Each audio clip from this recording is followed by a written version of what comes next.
Hi guys, thank you so much for joining us. I'm just trying to take some comments that people are writing so that I can answer their questions correctly. And then thanks so much for joining day 4 of our campaign on the interpretation of the Constitution of Western Nigeria. I hope you guys can see us very clearly on YouTube and then Facebook.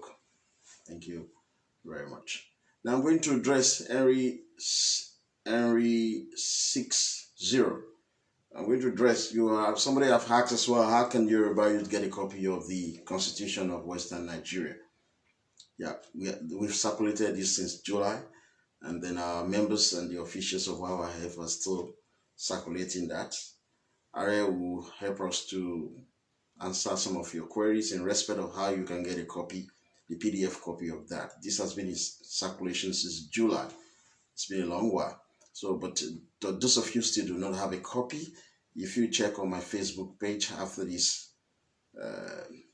political speech, you can then still see a copy. You will get that.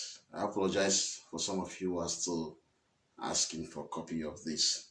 Now, today is day 4, but as you always expected, when we do campaign, we do a run campaign for as long as we have projected. But there's a difference in this now. If I hand it today, day 4, there will not be day 5 and day 6 tomorrow and Sunday. There will be a short break for us.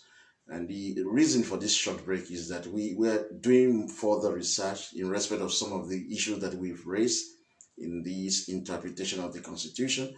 And then, as you all know, that I have a court hearing coming up this September.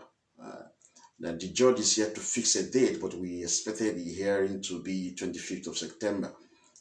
This afternoon, I received further document from the police. It's very voluminous, 1,000 pages document.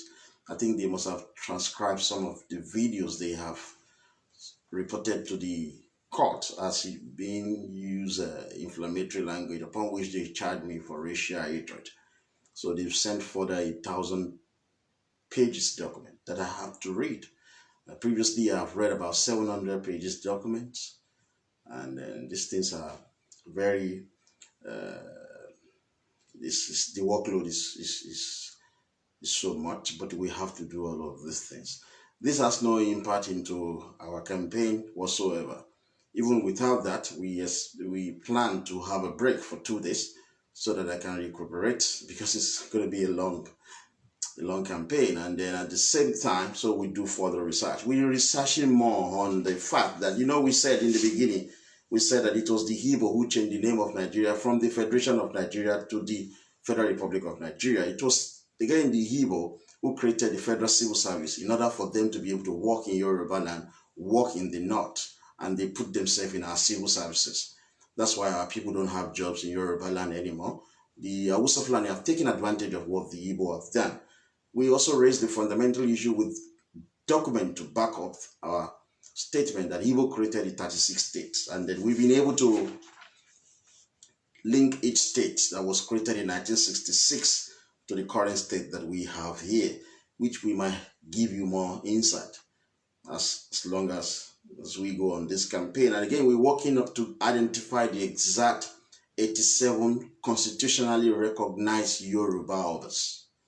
They are 87, so that we can put to discredit, so to say, to use that word, the ridiculous 10,000 obas that we now have.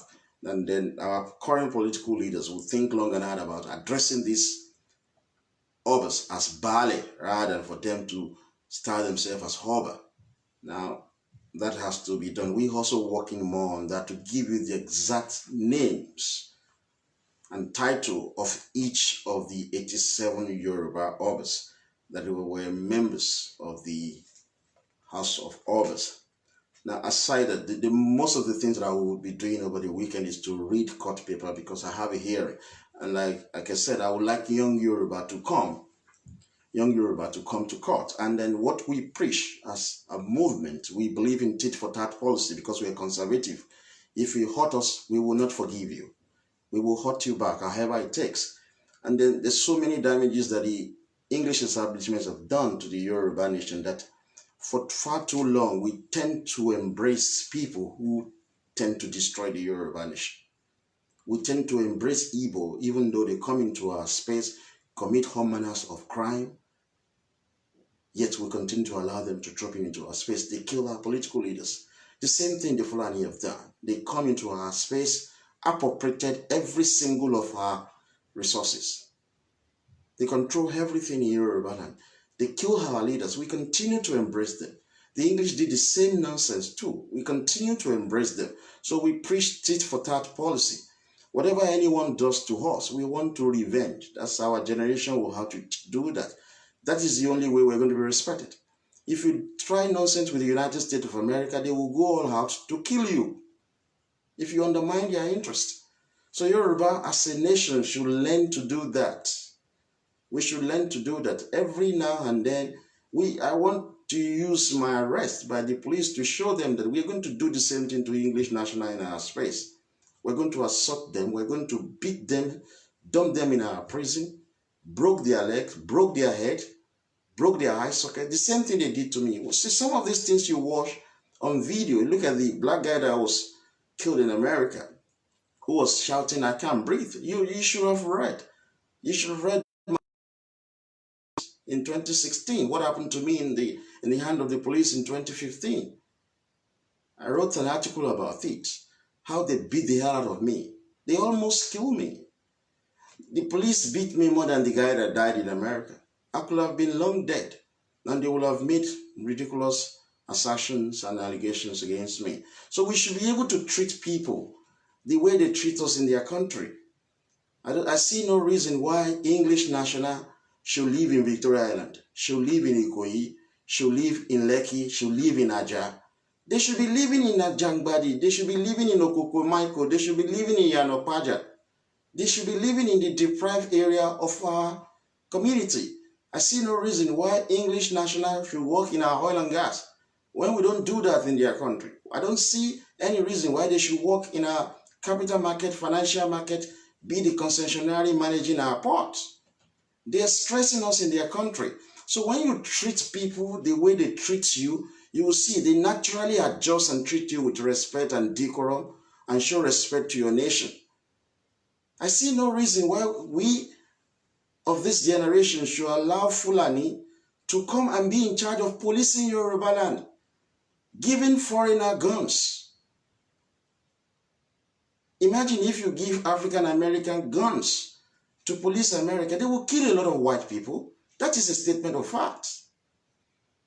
Why should we allow Fulani to leave their own Sokoto, Kano, Kaduna, Katsina, Jigawa, Kebbi, and Zamfara states? They leave these areas, come to Lagos, come to Oyo State, go to Osun, control our custom, control our borders, control our waterways, control our police, control our military, control our immigration, control our prison, control the taxes collected. No, there's no decent nation who thinks like that.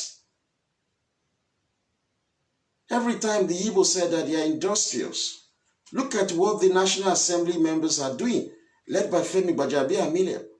They are literally going to their Ghanaian counterpart prostrating for them to stop a policy that was passed by their parliament? So is this some of the things parliamentarians must do? But Gbajabiamila is a Speaker of the House of Representatives. The people of Ghana raised a bill in their parliament. The bill was passed into law that every foreigners, not Igbo alone, Indians are in Ghana, English, French, Germans, they are also in Ghana. They passed a bill into law that any foreigners who wishes to do business in Ghana must invest to a tune of $1 million. But Gbajabiamila is going to Ghana to go and appeal for them to change their own law. Yes, it's a lawmaker. That is completely wrong. It is completely wrong. This is what we desire in Yoruba land. Look, I'm a Yoruba citizen and immigrant. If I want to rent a house here in London and I want to live in a beautiful place, an average price goes for around 2,000 to 3,000 pounds every month. I can afford such, but an illiterate English, inferior English, can easily afford that because this is his country.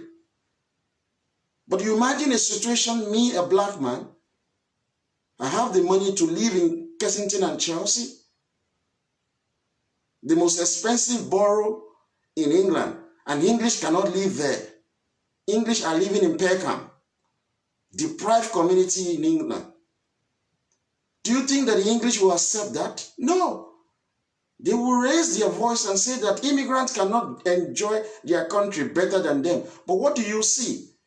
Igbo people can live in Victoria Island, they can live in Ikoyi, they can live in Lekki, they can live in Naija. Yoruba people cannot live there. But how are these people, the Igbo, able to live in this area? They are into crime. Imagine the Igbo are saying that they have about 10,000 in Ghana. That means that they will have $1 million, which is equivalent to about $10 billion. If you invest $10 billion in Igbo economy, to jumpstart their economy.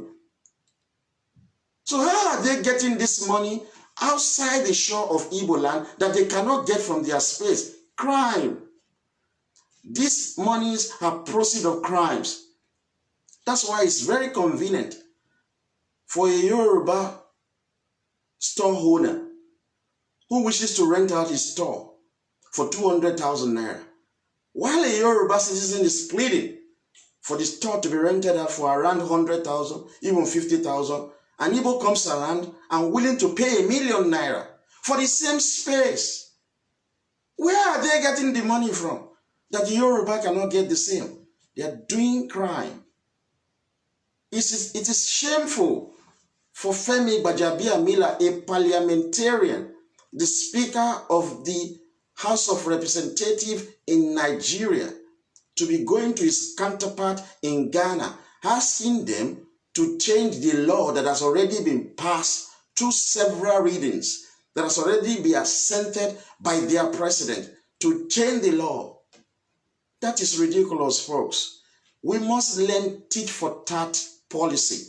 Look at what happened here in England some time ago last year. The English accused the Russians of responsible for using chemical weapon to kill a Russian citizen here in England. Because of that, they expelled 23 Russian diplomats. The Russians did the same thing in their country. They expelled 23 English diplomats. That is the kind of way you react to protect your interest. We have to treat English national in Yoruba land very badly, because English treat Yoruba who lives in England very, very badly, with no respect whatsoever. With no respect. But I tell you one thing, it will be very difficult, as a matter of fact, and a cooling task, to treat English very, very badly the same way they treat us in their country, because Fulani, their friends, their allies, are in government. It would take the Noble Presidency to redress a lot of nonsense that has happened to the Yoruba people. A lot of nonsense is happening to us. They just pick us up in their country. They dump us in prison. I don't do forgiveness as a policy. My grandmother told me, you don't do forgiveness. When people violate you, you must violate them back. That is the only way they will respect you. Because every time we just say you have to forgive and forget. That is what they preach in our churches. Forgive and forget. That's why they kill MK Abiola. Life moves on. Tell African Americans to kill President Trump. Their population is 12% of America now. By the time the white America must have finished dealing with them, their population will reduce to 2% after they've killed a lot of them.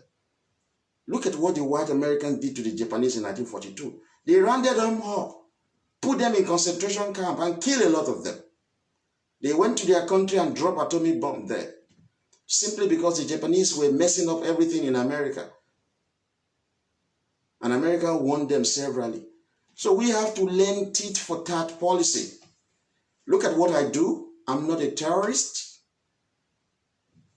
I'm advocating for Oduduwa Republic. I'm advocating for self-preservation. I'm thinking Yoruba first, saying that we must take the presidency of Nigeria. And if we do not take the presidency of Nigeria, we will use organized violence. And we have always been putting condition to it. If the federal government led by minority Fulani should attack us, we're going to attack them back with the use of chemical and biological weapons. Stupid police came to arrest me because a family member has made false allegation of terrorism against me. After they understudied me for 1 month, they still arrested me. But they didn't charge me for terrorism anyway. Rather than for them to allow me to roll on with my movement, to roll on with my life, they took the matter to court saying that I'm using inflammatory language. And the judge warned them that you must be silly. They went back and changed it, saying that they are charging me for racial hatred. And these are people who came to Yoruba land in 1851 and killed our people. These are people who are killing black people in their country. The police are killing black people here in England. I've lived here for 13 years. I've never seen them kill one white citizen. They've killed a lot of black people. At least I've counted 3. And they are the people arresting people saying that somebody is doing racial hatred. We're expressing our innate desire to govern Nigeria, to take control of our own space. They do this because I'm not English. I want to do the same thing. And I want young Yoruba to do the same thing to English national who lives in our country. 8 consecutive arrests is too much of an arrest. I'm not Osama bin Laden. I'm not ISIS leader. I show my face. Everybody reads my book. I publish my finding to the general public for the benefit of the young Yoruba, for the benefit of the Yoruba nation. I want English in my space in Yoruba land. I want them to be assaulted. I stated this so much in court. I will never forget the day the English police almost killed me. And they dumped me in prison for 5 months. That is the same thing that we're going to do to English national in Yoruba land. The only saving grace that you have now is the Fulani that are in control. We will make sure that you do not work in our oil and gas. You have oil and gas in England as well. We don't control it. Why should you control our own? You disrespect us. You stop us from using nuclear energy to generate electricity in 1955. You supported minority Fulani.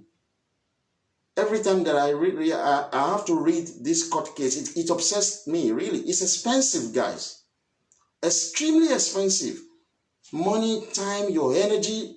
You can't do any other thing. And the stupid police, they laugh in their offices that, yeah, we're going to deal with him. They're dealing with me through a family member. And they laugh in their stupid office. Stupid, crazy people. There's nothing they can do to me anymore. They can't assassinate me anymore, believe you me, folks. I have told them to their face, the only thing you can do to me is to give me a paper and ask me to leave your country. That is the same thing I desire for every single English who lives in our space. And our own is going to be worse. If you ask you to leave, you don't leave, we're going to use force. They can't use force in their own country. We'll be going to court arguing about this. This thing upset me. I want to concentrate my mind to do this campaign, roll on for 20 days, enlighten our people. I have to be reading court documents from stupid idiot police because I live in your stupid country. We're challenging the Boris Johnson.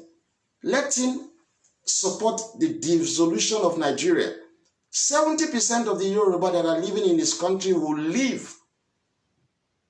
We're not asking for reparation. We don't believe that nonsense. A lot of Yoruba are in England benefiting from their welfare system, benefiting from their qualitative healthcare, benefiting from their affordable housing. So that should be sufficient to pay for any reparation. You benefited from their country. That's a statement of fact. I do myself. But I don't like their police. They destroyed a lot of black families. That's why black men they just ignore their children. Because the moment a black woman says, I'm going to call police on you, they know the implication that these stupid police will arrest them and dump them in prison. They did that to me 8 times. Putting me in handcuffs. Folks, I never said this to you. The very first time they ever arrested me in my life, in the presence of my son and my daughter. My son was kicking them. My daughter was crying. 5 years and 7 years old children. They put me in handcuffs in the presence of my son. And I was telling them I don't want my son to see me in handcuffs. They don't fucking give a damn. They want to impress it on my son that it is cool to be in handcuffs because we live in your fucking shit country. Hopeless people. You think that Yoruba land is not great? It is your irresponsible English establishment that are supporting minority Fulani. That is why we are in your country. I don't like the police in this country. And I've said this is about the second time I'm going to say this openly, that I'm going to fight them. I want to concentrate my mind doing something great for my nation. They just bring me stress. I have to be reading 1,000 copies messages from this horrible idiot. And you think your own citizen who works in our country will be free, right? They will not be free. They will face the same treatment. We will deal with them in our space. We will deal with them. So folks, young Yoruba, I want you to come to court. You learn. You see that there's nothing in this country. You will see that the English are actually still colonizing Yoruba land. They are the one controlling every wealth in Yoruba land through their proxy, the Fulani minority. The Igbo is aware of this. They are accomplished. The Igbo want Fulani to continue to rule so that Nigeria will not return back to regional system of government. So that the Yoruba world will continue to fund development in Igbo land, will continue to fund development in the north, will continue to benefit the English. Do you know how they manage our crude oil? Igbo has no crude oil, Fulani has no crude oil, the Kanuri has no crude oil, the Middle Belt has no crude oil. We, the Yoruba, and the collective people of South, they are the owner of the crude oil. When you sell, you're keeping the money in London. The English use your money to fund the economic growth and development of their own space. And you continue to live in penury. You continue to live in a wretched life in Yoruba land. The English are stealing your wealth. That's why their stupid police have boldness. They think they see me as a black man. I keep telling them I'm not a black man. I'm a Yoruba man. You treat me with respect and decorum. You don't just arrest people. I put this in a book that I'm writing a book about myself. I put all of these things about, it's a pain in my heart that they put me in handcuffs in the presence of my son. It upset me till today. And the guy was just 7 years old. These fucking police are idiots. And we're going to treat your own citizens the same way.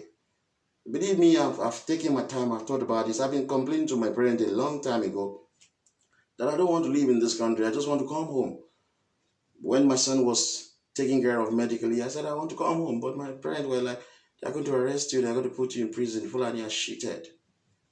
I quite agree with them, but these are some of the things we have to face. But we can no longer face this. If you have a full-blooded Yoruba citizen as the president of Nigeria, all of you Yoruba that are suffering abroad, you know you are suffering. You are just existing. You are not living. You will come home. You will come home and help to make Yoruba land great. You are wasting away. We must develop Yoruba land. Without taking the presidency of Nigeria, we cannot do anything. We cannot. Every time that I have to prepare for this court hearing, it frustrates me, believe you me, folks. It is expensive. This is not the first time. It will be the third time I will be going to Crown Court, facing the jury. And every time they arrest me for one thing, they investigate, they can't find, they make another allegations against me. The very first time they arrested me for malicious communication. They found nothing. They took me to court for making threats. Spent almost a year until I was found not guilty. The hopeless police arrested me again 2 months after I was found not guilty. They arrested me for trespassing, saying that I've been to somebody's house and I don't even know this person's address. They realized, they look at the CCTV there, I wasn't there. They charged me to court for breaching of court order. These guys are crazy. We need to do the same thing to their citizens. It is frustrating when you have to go to court. Last year, they arrested me for terrorism. They found nothing on me to charge me to court for terrorism. They charged me for racial hatred. I feel like just beating the hell out of them because they assaulted me before. So we've set our plans in motion. So they just frustrate me. I'm supposed to be focusing on talking about the Constitution so that people benefit, people go back home and read it. They just frustrate me. So to young Yoruba, don't leave things for God. People say to me, and I'm a Badura fan. No, I want you to do the same thing to English in Lagos, idiots. God has nothing to do in this. It is not God that is directing them to just be harassing me, arresting me 8 times. Tell me, is that not enough to charge this hopeless police to court themselves? To charge them for racial hatred? How could you possibly arrest a human being 8 times? Look, I'm not a young guy. I'm not a youth. I'm over 40. And you arrest me 8 times. And it is only one person. They have 65 million people in their country. 65 million. One person has reported me to you 8 consecutive times. And you continue to come. I know how they feel, guys. In their office, they just laugh because I'm a black guy. They just laugh. We're going to arrest him again. We're going to deal with your own citizen, English national in Lagos. You will cry when we deal with them. Believe you me, you will cry. How you create trouble for others because we live in your country. You know what they believe? The moment you are black, they think every one of you are the same thing. We are Yoruba. You know, I've been saying that we're going to opt out of Commonwealth. It's shit. We will leave that Commonwealth. It's association of slaves. Yoruba will opt out of that horrible Commonwealth of a union. Stupid people. You set your mind to do something, you'll be forcing. If you know how much money that I have to spend over this matter, you pity me, folks. You will really pity me. Stupid people. There is no soul on planet Earth has ever reported me to the police before. No soul, except one person who is my family member. No other soul has ever reported me to the police. And these stupid people continue to arrest me every time. God punish you. We're going to fucking mess up your own citizen in Lagos. You'll see. Stupid people, because we live in your country, you think you are doing us a favor. There's so many English who lives in Yoruba land. Thousands of them. We got information from our immigration. On a monthly basis, more than 30,000 English come into our space to work. And they are illiterate. They earn more money than us. They are not doing cleaning job in Yoruba land. They are not driving our buses. They are not cleaning our streets. They are not doing care work. They do the best job in our space. They earn more than us in our space. But we do ridiculous job in their space. And we allow them to treat us like bullshit. And some people say we pray to God. Oh, I'll be praying for you. I'll be praying. I want English to be fucked up greatly in Lagos.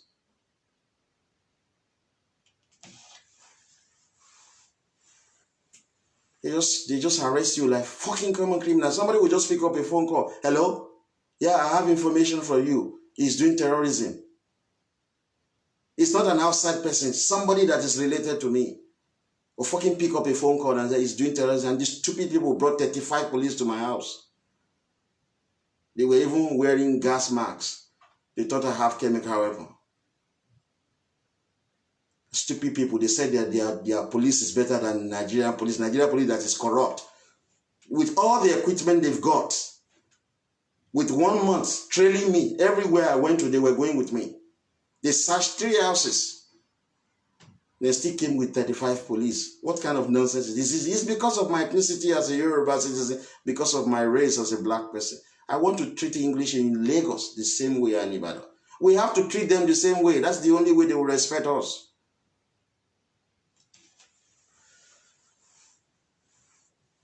Folks, it's very upsetting, believe me. It's shit.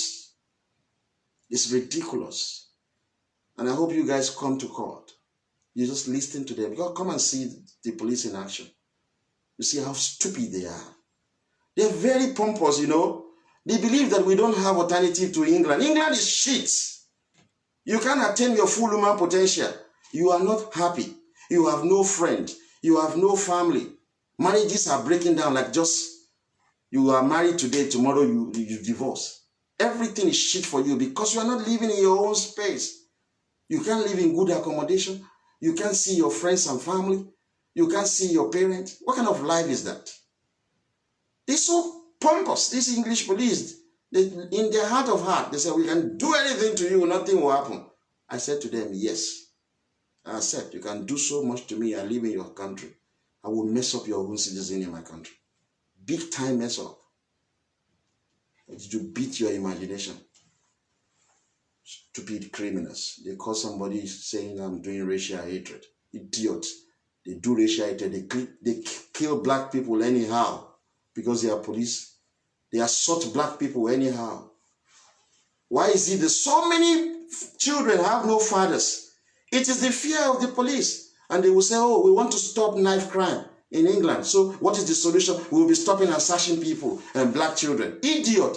These black kids have no father because you ridiculously useless police, you've been putting their father in prison, you've been threatening their father with arrest. So the father just abandoned the children. And you want to do stop and search to reduce the proliferation of night crime. These children have no fathers. So they will obviously, because they have no father, seeing their mother sleeping with multiple men all over the place. What do you expect then? They get depressed, these children. They have to look for outside help. That's why they join gang. It's so unfortunate, believe me, folks. You live in a country that it is just not good for your health. You live in a shit country. A country that their police are irresponsible set of people. And you treat their own citizen with kid glove. You even carry umbrella for them. It's people that you should beat up. Beat silly. That's what they do to your own people in their own country. Beat them up, seriously. Tell them not to work in our oil and gas. Tell them not to work in our financial and capital market. Give them the same job that we do in their country. They will respect you. All of you are members of Commonwealth. Members of Commonwealth. No, Yoruba will opt out of that. The only condition under which the Yoruba will be members of the Commonwealth is that if we have visa free to England, Canada, and Australia, and we have trade, free movement of people and trade, goods and services. If we cannot get that, we Yoruba, we are not going to be part of your shit Commonwealth Association. Horrible people. Irresponsible police. You will see how we're going to treat your home people in Lagos. You will see. You will see. So folks, while it is very upsetting for me, honestly speaking, it's very upsetting. The kind of money that I spend, if I sit down thinking about it, I get infuriated. The kind of time, energy that I have to waste. It's been over a year. We've been on the case, for almost 8 months. They did not charge me for anything. They just abandoned, seized my things, nothing, until I took them to court in March this year. They just dump it. They say, oh, forget him. He's a black guy. We can treat him anyhow. Yeah. I am not a black guy. I'm a Yoruba citizen. We will fuck up English in Lagos too. Folks, the only thing they can do to me is to ask me to leave their country. They have that right. Every nation on earth has the right to deport foreigners. You can't take that power away from them. We have the same right to deport all the fucking English in our country, in Yoruba land. There are no English in Igbo land. There are very few English in the north. All of them are in Yoruba land. We have that same power. They are not the only people that can threaten you with deportation. We have that power. Imagine let Tinubu be president of Nigeria and Tinubu now says all foreigners should come and renew their paper. And he will have given the immigration instructions across Yoruba offices to deny them entry and ask them to go to their host country and process their paper there. That's when you will know your power. You don't know how much power you have, Yoruba people. Indians are coming into your space unregulated. Lebanese are coming. English are coming. Everybody are coming. They dominate you. They tell you they want to do business. I told you Guinness Nigerian PLC makes over 300 billion naira every year. They employ only 300 people. 300 people. They're making a hell of money, sending the money to their host, to their government in their country. They continue to treat us like slaves. I know what my parents have to face because they just arrest me. Folks, I'll just sleep in my house. They just come and arrest me. 1, 2, 3, 4, 5, 6, 7, 8. 8 times. You think if Tinubu is the president of Nigeria, I will be arrested like this? With all the awareness I have raised about my arrest, the ambassador, the UK ambassador in Nigeria will have been summoned. Try and kill a white American citizen. Tell Iran to kill a white American citizen. You will see how America will go to that country with nitrogen bomb. Terrorists, Muslim terrorists, they don't take black Americans as hostages because their life is not that valuable.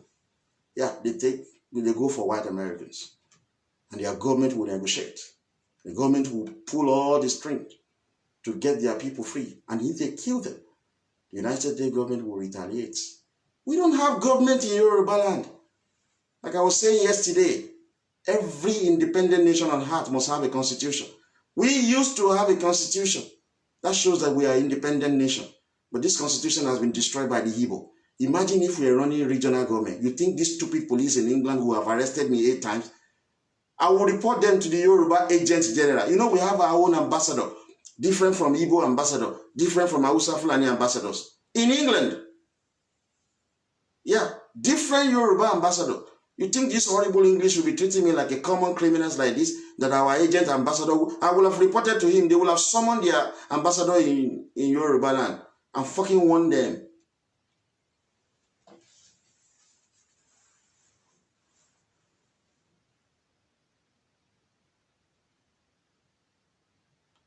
It's crazy, folks. Spends considerable time, energy, money over this useless case. And the idiot who made these allegations against me, the idiot, she never thought. You see, that's how English behave, you understand? They knew this person. This person have made previous allegations against me. The case has been tested in court. They knew themselves that this person is making up this allegation. They knew, but they continue to arrest me. The most painful thing that they do is that I know in my heart of heart how they are laughing at us, making jest of my situation. That is how we are going to laugh at the English national that we're going to fucked up in Lagos. It will be tit for tat. Our generation is different from our parent generation. Horrible people. So folks, let me now just return back to what we do. Because every time I think about the cost of this case, it get me wind up, believe you me. It get me wind up seriously. It get me wind up. I just want to make sure that these people pay. And they will pay. I'm not forgiving them. They've done it for 8 times. I'm not forgiving them. They will pay, and they will pay severely. By the strength that Eledumare has given me. When people continuously to do evil towards you, you continue to ignore them. They will want to destroy you. That's how they've been killing everybody in Yoruba. So, to go back to what we need to say before this stupid police messed up my thinking. During the negotiation I want to recap what we did yesterday. Like I said, there will not be continuation of this campaign for tomorrow and Sunday. We will come back on Monday. I have a lot of work to do over the weekend, particularly in respect of my court hearing. But look, the reality is this, what we discussed yesterday. During the negotiation for independence between 1957 and 1959, Zik wanted a unitary system. Zik spoke for the Igbo. Awolowo spoke for the Yoruba. Ahmadu Bello spoke for the Hausa Fulani. Awolowo said, no, we're not the same people. Unitary system is not practicable. It must be parliamentary system that is based on regional government. Ahmadu Bello spoke for the Hausa Fulani people. He said, yes, our religions are different, our languages are different, our norms and value system, we are different in all ramifications. You cannot have a unitary system of one government. It must be 3 governments or more governments.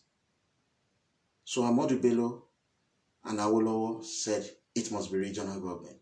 Igbo with Zik said it must be unitary system. What Zik couldn't get between 1957 and 1959, he planned a coup to enforce it. He impressed it on the Igbo, led by Aguiyi Ironsi. They plotted the coup. First, they put themselves into the military. The Yoruba went and relaxed. You understand? So the Igbo went into military and used the military to plan the coup, kill the Yoruba leaders, kill the Hausa Fulani leaders. Then took government. And what implement Zik desire, the Igbo desire, a unitary system of government. You understand? They implemented that. So what Zik couldn't get during negotiation, he obtained by what? Use of guns. This is the concept of organized violence. So that is what you have to take away from the suspension of the Constitution of Western Nigeria. It is older than the Constitution of Nigeria 1960. The Constitution of Western Nigeria was enacted into law in 1952. The Constitution of Nigeria, the independent constitution, was enacted into law in 1959.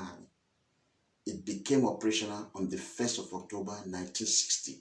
This constitution that I'm reading to you is 8 years older than the Nigerian constitution. Igbo turned it. So they gave us the unitary system. That constitution that we are talking about today shows one thing, that we used to be a distinct, separate nation from Hausa Fulani and Igbo, as well as others in Nigeria. We did our own differently. Let me say this to you in a colloquial language, in an elementary form. What the Constitution of Western Nigeria means is, if you live within Yoruba land, you cannot respect any other constitution other than that. The moment you are outside Yoruba land, you can have respect for any other constitution or any other rule of law. That is how powerful our constitution then was. That is how independent we were as a people. But guns and Igbo destroyed that. Believe you me, it is because of the destruction of the Constitution of Western Nigeria. It is because of the destruction of regional government that you and I are abroad. The stupid thing that the police are doing to me today in England is because of the suspension of regional government. If regional government had continued, perhaps, on my own honor, I would have been a big-time investment banker. I don't think I will be in politics. If regional government had continued, we will not be using social media to talk politics, but to meet our friends and family. If we have continued with regional government, The best of Yoruba brain will have been living in Yoruba land. The worst of our brain will have been abroad. If we have continued with the regional system of government, perhaps Awolowo wouldn't have died at the age he died. If we have continued with regional government, Abiola and Kudirat perhaps will still be alive. If we have continued with regional government, we will have advanced to such a level that Yoruba land will have been more sophisticated, more developed than England. Because during regional government in Yoruba land, we had the first television station before France.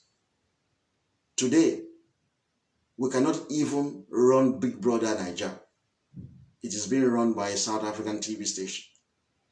If we had continued with regional system of government, the late Onishijuade perhaps would still be alive today. He died of medical complication because there was no air ambulance for several hours to take him to the hospital. By the time they eventually airlifted him to London, he was already dead. If we have continued with the regional system of government, I think I would have become a grandfather by now because I would have married at the age of 20. And I would become a grandfather. Imagine, I would be big boy. We won't be doing all this nonsense we're doing. But look at our life today. Look at our life. There's a research that was done by, I forgot the name of this guy on Twitter. He was quoting somebody. 84% of Yoruba pray every day. 84% of us, whether to Allah, whether to God through Jesus, or whether to Olodumare through Orisha. 84% of us. Yet, we indulge in sham marriages to live in America, to get British citizenship. Yet, our women are involved in prostitution. Our men are involved in all manners of criminal activities. Our children are doing yahoo yahoo. Yet 84% of us, we pray every day. That means we're religious people, but we do ridiculous crime because of the suspension of the regional governments. We're just living abroad. How could a nation with a dream will now desire to live in America, in Canada, in England, in France, in Germany, before they can hit 3 square meals, before they can achieve their human dreams of eating, not to do anything substantial. So the destruction of regional government by the Igbo is the problem that we are having in Yoruba land. To the liberal, your problem is not Tinubu. It will never be. Bring back this regional government. This irresponsible police that are harassing me in their country, they will welcome me in their airport because they will be expecting us to bring money to spend. But with all the shit jobs we do in their country, they still disrespect us. The destruction of regional government has affected a lot of our lives. Believe you me, you cannot just begin to imagine why your life is miserable. It is all boils down to regional government. Go to America. They have funded their society with taxation. The same thing in England. But every goddamn taxes that we pay in Yoruba land, everything is just going to Abuja. Everything. Ask yourself that simple question. Is President Trump sharing monthly allocation to states in his United States of America? No. But that is what we do. That is the nonsense we do. This is why your life is miserable.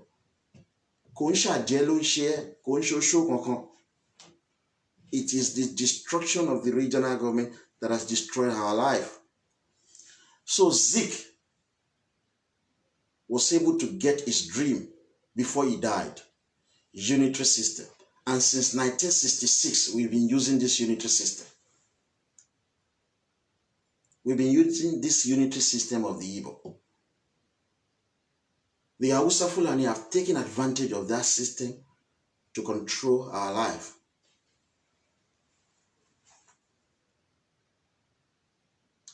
So to recap what we have done yesterday, but I want to point out your attention. Today I'm going to end the part 3 of the chapter 2 of the Constitution. But I want you to note certain things in this Constitution. There is only the office of the governor, which is occupied by one soul alone. No other person can be governor of Yoruba land other than the Oni of Ife. He has no deputy. So there is no position of deputy governor recognized in the Constitution of Western Nigeria. Only one soul must be that person, Oni of Ife. It is the same thing in England. Only one family must produce the king or queen of England, who is their head of state. From what we have read in this Constitution, we've gone through chapter 1, which talks about the governor. We've gone through chapter 2, which we're going to complete tonight, which talks about the legislature and the two houses of legislative houses, the House of Obas and the Parliament of the Yoruba land. There is no provision for the position of deputy premier. Only one person must assume that position, and that person must have the majority members of the members of parliament, the majority MPs.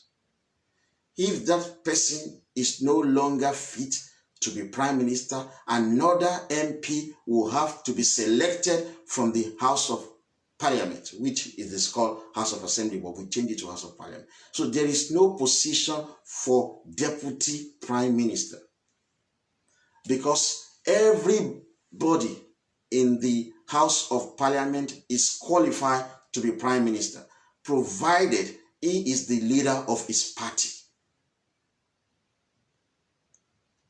But there is provision for the position of deputy president. The president is always occupied by one family and one person, the Alaafin of Oyo. He has deputy.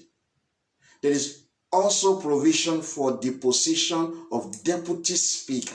So these are the two political positions that has provision for deputy in our constitution, as enshrined in our constitution. But the governor and the premier has no such deputy. So tell Femi Fani-Kayode to stop his bullshit of lying to gullible youth that his father was the former deputy premier of Western region. There was nothing of such provision in our constitution. Tell him to stop lying that Hausa created the name Yoruba for us. No. The day my children were born and they started speaking, they could easily pronounce the word Yoruba because that is their innate identity. If you ask an Igbo or anybody, you ask Americans or English to pronounce the word Yoruba, they wouldn't be able to do it. Igbo cannot pronounce the word Yoruba, likewise Hausa and Fulani. So because they can't pronounce it, they bastardize it. But the stupid Femi Fani-Kayode was saying that it was Hausa who gave us the name Yoruba. As Yoruba, you know how difficult for you to pronounce foreign names?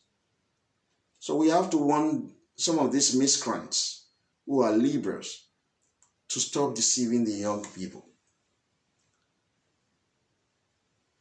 So with this constitution, young people can now see that your nation before 1966, when the Igbo suspended our constitution. We saw yesterday, when we were reading this, day 3, that the minimum age to be elected Prime Minister of Yoruba land or any elective position was 21 years old. But what do you see? Because we don't read, the young Yoruba started protesting with their friends, asking the Nigerian National Assembly to pass a bill into law that guarantee young people to contest for elective position. In the case of Nigeria unitary system imposed by the Igbo, to be president of Nigeria, you must at least be 35 years old. To be senator, you must be 35 years old. To be a state governor, you must be 30. To be a member of the House of Representatives or state houses of assembly, you must be 25. But under regional government, we accorded much respect to young people. And we agreed that our young people has the intellectual capability and the mental alertness to run our government. Look at Finland. Almost all of their leaders were under 30, as recently as last year. So the suspension of regional government actually destroyed the mental capability of our youth.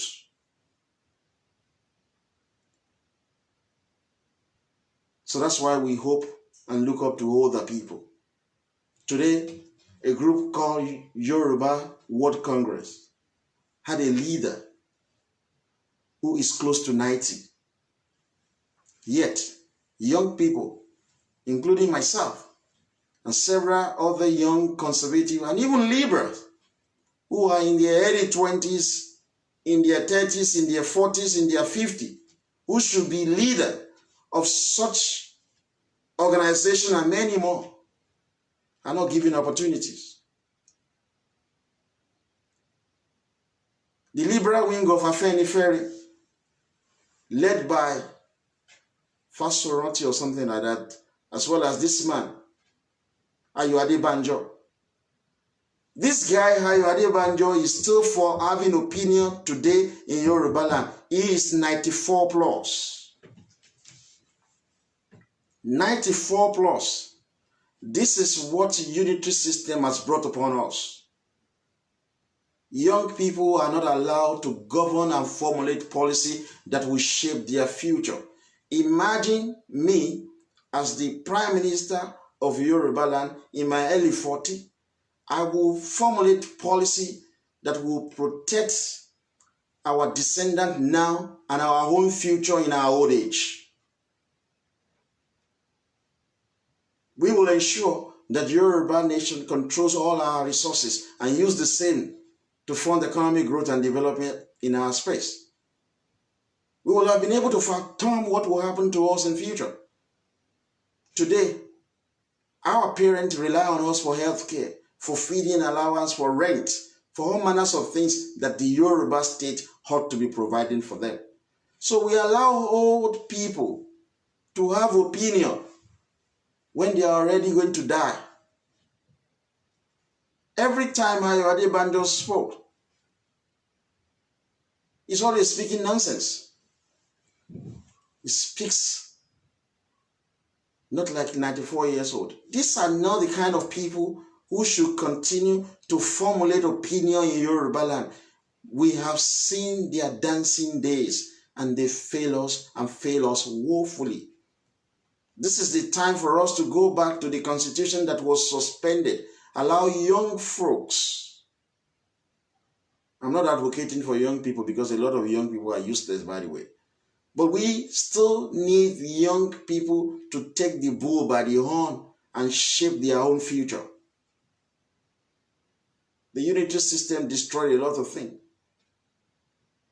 Shora is a young man, I think in his early 50s or late 40.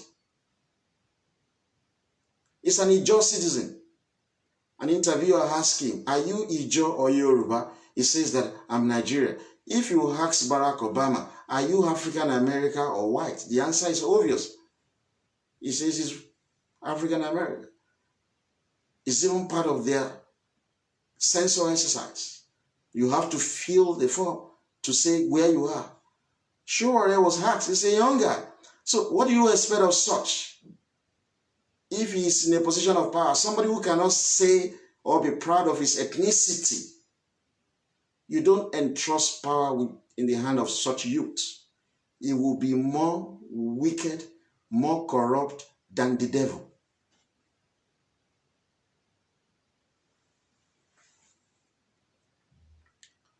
So all the people who made noise around the not too young to rule, unfortunately, they've never had a copy of the Constitution of Western Nigeria. You just have to be 21 years old to be eligible to be Prime Minister. Yesterday we saw that our legislative houses, both House of Obas and House of Parliament, so to say, both of them use English language. It's ridiculous. If our Obas cannot speak Yoruba, what is the essence of being Obas? These are some of the amendments that we hope will reshape the future of the Yoruba nation. The use of Yoruba will be introduced, at least in the House of Obas. Yesterday you saw the mode of exercising legislative power. It's beautiful. That is the most important thing for you to take away tonight. Mode of exercising legislative power. Bills that have been passed in the both legislative houses, be it the House of Parliament, but we now call it House. It was called House of Assembly. We call it House of Parliament. Be it that, or be it the House of Orders, we change it from House of Chief. Whatever bills that have been passed in these two houses must be taken to the office of the head of state, Oni of Ife, who will append the signature. You could as well reject it. So that is the mode of exercising power across Yoruba land. There is nothing that happens in Yoruba land that does not have the consent and the assent of the Oni of Ife. So what do you expect with such a constitution? The Afobaje in Ile-Ife will always appoint a pro-Yoruba, an ultra-conservative Yoruba as the Oni of Ife, because of the enormous responsibility in that office. But today, the local government chairman in Ife can remove Oni of Ife. Somebody who ought to be the most powerful man in Yoruba land is now less powerful than a common local government chairman, because the Igbo came with guns, suspended our constitution, and imposed on us the unitary system. As powerful as the Yoruba Obas are, they have limitations, which we saw yesterday. Part of that limitation is that when it comes to money bills that has to do with taxation, it is always extremely urgent. So they can't afford to joke with such. Why is it that money bills is extremely important, as you saw yesterday when we read this bill for you, this constitution?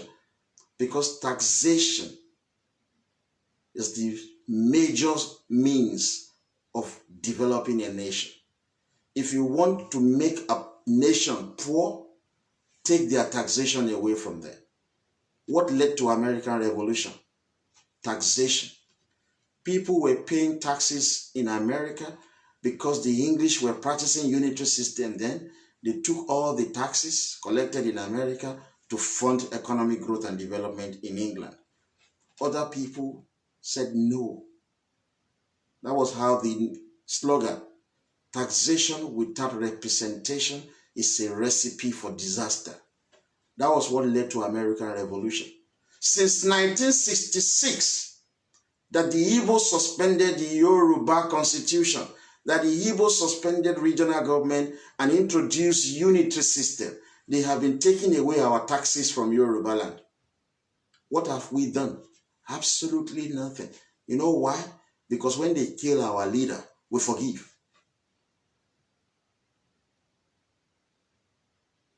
They take the revenue collected from our waterways to Abuja, revenue collected from our airport to Abuja, revenue collected from our seaport to Abuja, revenue collected from our custom to Abuja, fines paid through our court to Abuja, income tax collected in Yoruba land to Abuja.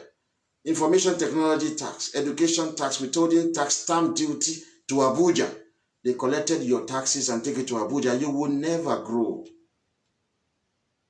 This is why the police are feeling pompous to us in their country. We're going to mess them up too in our own country. It's going to be tit for that. So because they are taking our taxes, that is why Yoruba, brilliant mind, they are running away from that homeland. They are running away. Because when you pay these taxes, you ought to reinvest it into your own economy to make your society great. It is the taxes you collected that you use to fund free and qualitative education. It is the taxes you collected you use to fund qualitative healthcare. It is from the taxes you collected you use to fund job security. It is from the taxes you collected you use to fund security of lives and property. It is from the taxes you collected you use to fund affordable housing. Taxation is important. It shows in our constitution saying that there are limitations in the hands of our orders. When it comes to money bills, you know, they define money bills in that constitution. It's something have to do with appropriation of taxation, increments in taxation, reduction in taxation, this and that and that and that, about taxation. That the orders cannot frustrate it. If you want Yoruba land to be great tomorrow, you have to stop your money going to Abuja. You consume water in Yoruba land. You pay value-added tax, zoom, to Abuja. You drink beer in Yoruba land. You pay value-added tax, zoom, to Abuja. You consume wine in Yoruba land. You pay your value-added tax. Everything goes to Abuja. So the Libra will be talking, oh, look at Lagos. There is flood everywhere. Because when you drink your beer, you don't have street bins. So you put the can or the bottle on the street and it goes into our drainages. It is blocked. There will be flood and this flood will kill you. Why are you going to die? Because the VAT you pay from the consumption of this beer goes to Abuja. Abuja now share this money with Hausa Fulani, with Kanuri, with Middle Belt, with Igbo.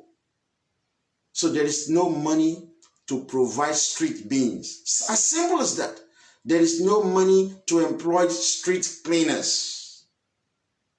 So you drink your sachet water, upon which you have paid your VAT. So no street beans. You put this on our streets. It goes into the drainages. Nobody to clear it because there is no money. The money you actually paid is gone to Abuja. So there will be flood and you will die. And the Libra now will say, oh, look at Lagos. There is flooding everywhere. Your money is going away.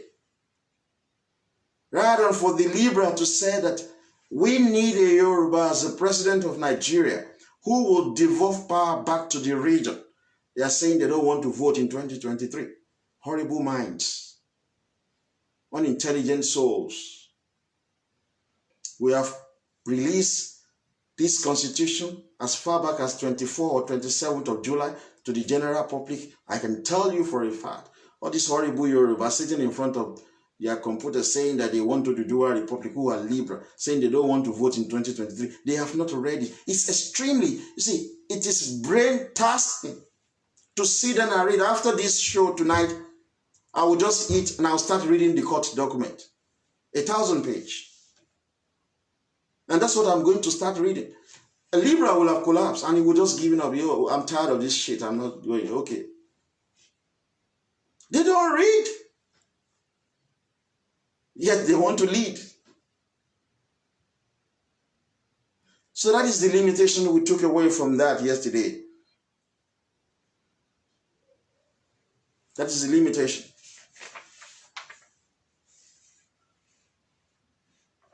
Let me quickly say this. But I deliberately not mentioned it yesterday. Because I didn't read everything about these money bills. In the money bills, there's something important which I expected you to read yourself because we can't read everything for you. And you actually don't have to read everything. You just read what is important. What I want the general public to take away from this is that you should demand back for your constitution. That is it. That's the essence of us publishing this. You demand back for your constitution. It's a simple thing. And it is not going to be by word of mouth, by gun. That is it.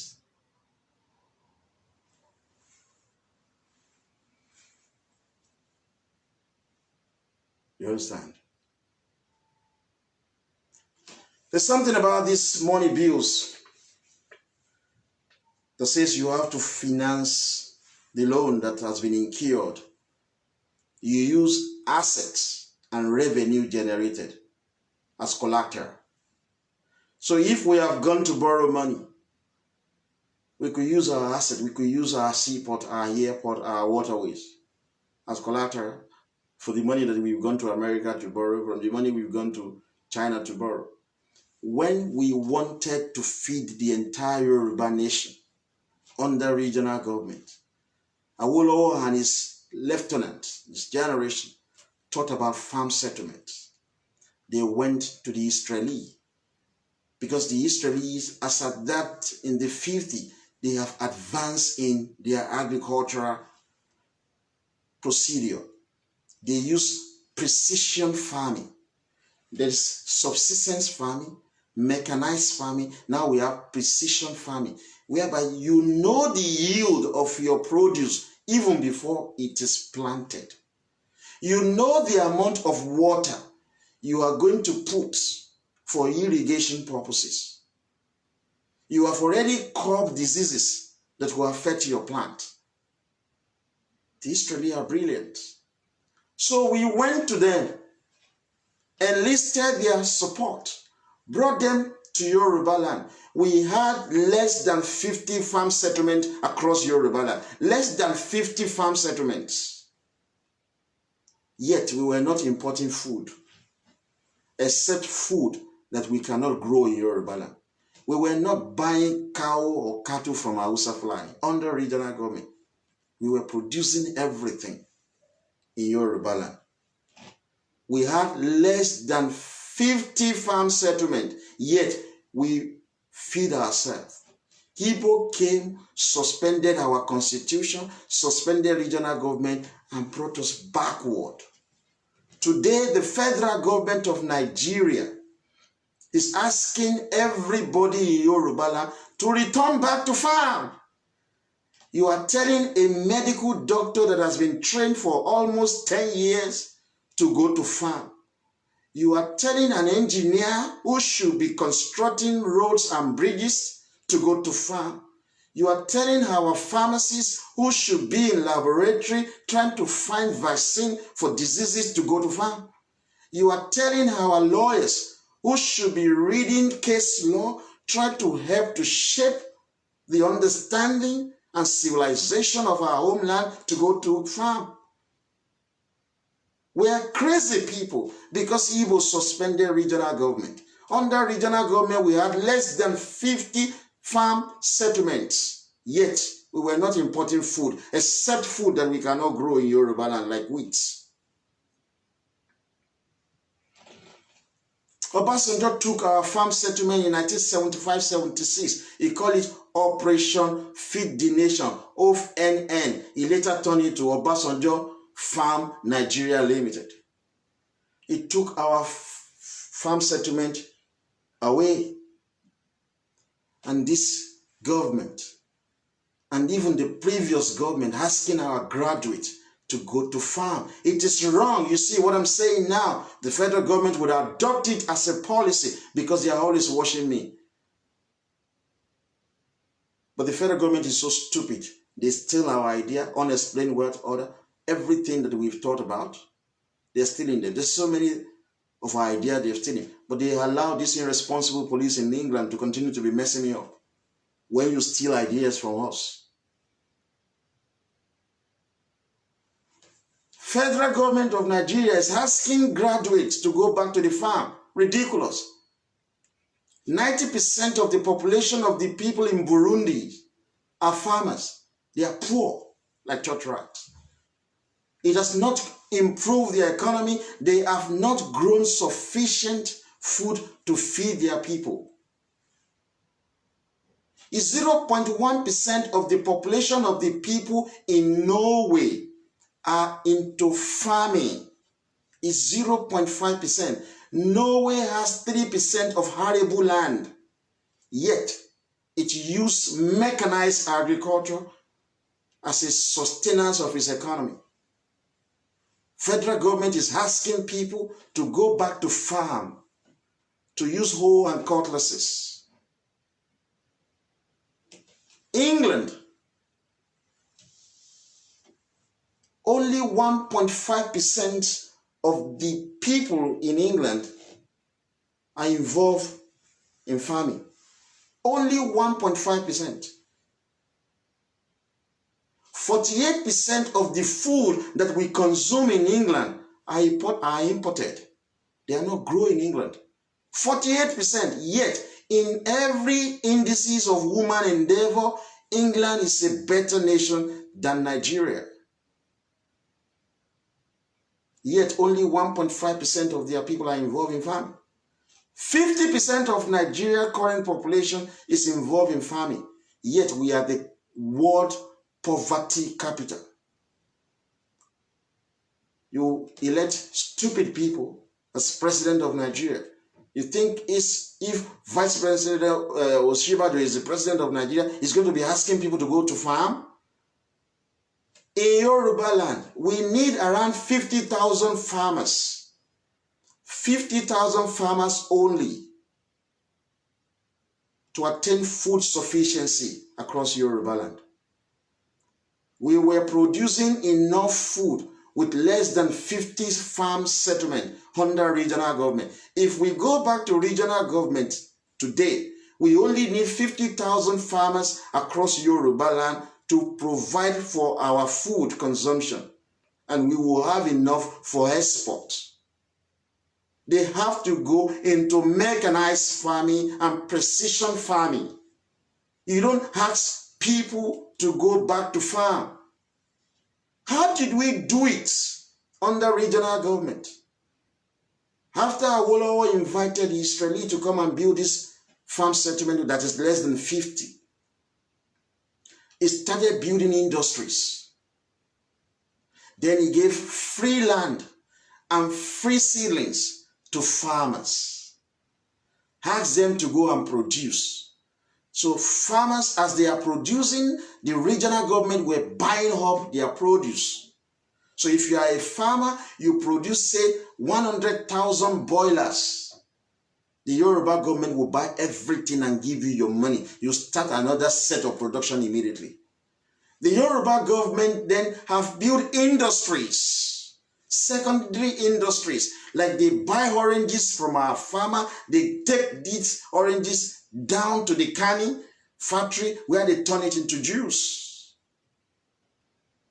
They pay for it immediately. How? Awolowo established marketing boards. People are brilliant in Yoruba land. The suspension of our constitution by the Igbo destroyed us. You bring this constitution back, you will see how great we will be.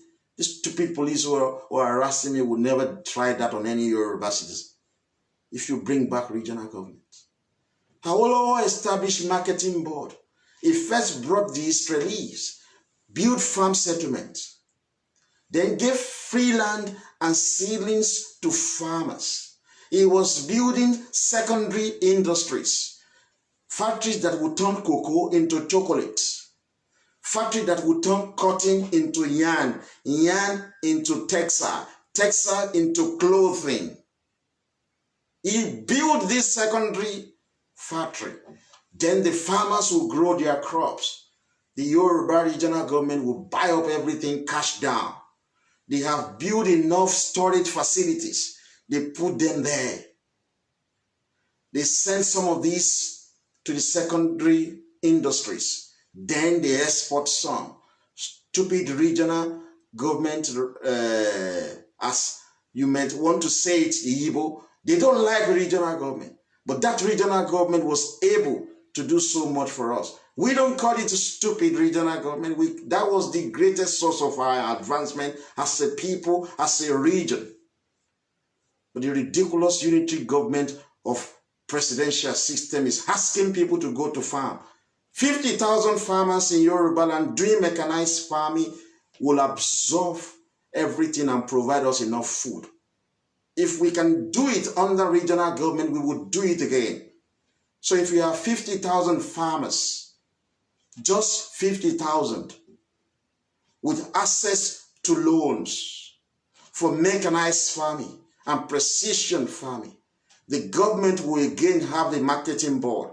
The marketing board will buy all of their agricultural produce and put them in storage, pay them cash down so they go back to produce more.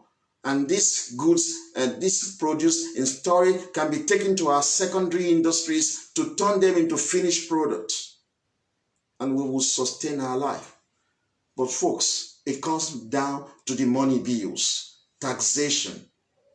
There is no money to do this in Yoruba land anymore. The taxes that you pay goes to Abuja. That is why you are poor and miserable. That is why stupid English police think that I don't have alternative to their country, that if they don't harass me, I have no country to go to. I'm a Yoruba citizen. My homeland is better than England. It is the English who are stealing our wealth through neocolonialism or supporting minority Fulani that have frustrated all the Yoruba all over the world. And we will shame you. Our generation will defeat you. You've never defeated us in any war. We will shame you. So you see,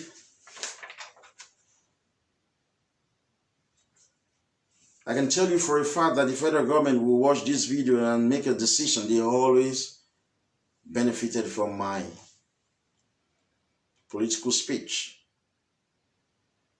But in fairness, believe you me, I'm not happy with this police. I think that I'm just going to do something silly to them. When I just see how much money that I have to spend, the time and energy we'll have to, it just doesn't make me happy, believe you me. It's just shit. It's just shit. And then you're about you're making mistake. When you see somebody that has the state of mind, the world with her to help to change the course of your history, you don't allow them to suffer. It will derail them. It will derail them. There's no dispute. You know that I have the human capital. So you don't allow the best of your mind to be messed up. It will destroy your society. So I expected English National in Yoruba land to be messed up, so that we send a message to them that you have to stop messing up our own people in your own country. You don't know how self-preservation works, guys. You don't understand this. So you see how we are able to produce food for you on the regional government. But what do you say? Everybody, you go to farm. Lawyers, go to farm. Accountant, go to farm. Doctors, go to farm. People should be using hoe and cutlasses. There is a farm in Canada that produces 100,000 boilers, chicken boilers, every 3 months for McDonald's in Canada. Every 3 months. 100,000 boilers. Paid cash down. So this 3 months, it produces 100,000 zoom. After that has been purchased, it starts another one. In 3 months' time, McDonald's is coming. They are taking it. Just one farm. Imagine if we have just 10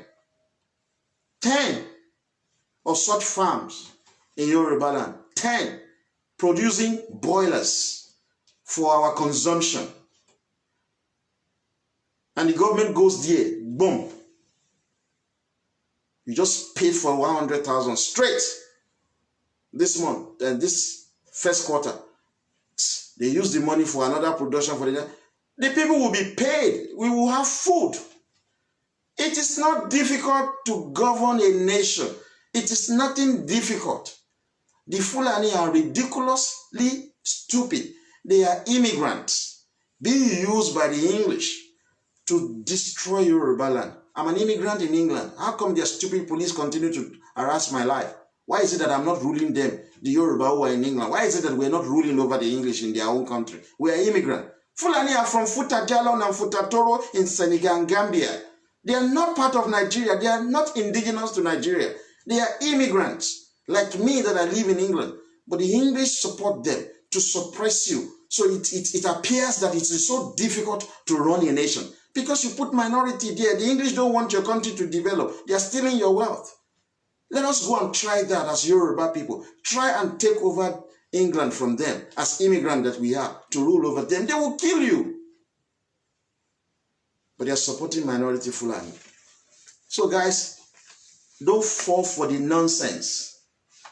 Don't fall for it. The nonsense that everybody should go back to the farm. It is ridiculous. Don't let anybody fool you. Go back to farm. Horrible. It's crazy. You're telling a psychiatrist to go back to the farm. A pharmacist to go back to the farm. I don't think you understand the quality of mind of graduates. Politicians under unitary system, they don't even value human mind. It is the best creation of Almighty God. You use brain for the advancement of human civilization. Why should all of us be farming? Bring mechanized farming on, devolve power. Yoruba will go back to their friend, the Israelis. Will start mechanized farming and precision farming. We're not going to consume meat from the Hausa Fulani. We're not going to consume it. We will build our own animal husbandry. We will do much from our taxes. So I deliberately left this out of the money bills yesterday because I didn't read everything. I said to you, go and read it. Obasanjo took our farm settlement and turned it into Obasanjo Farm Nigeria Limited.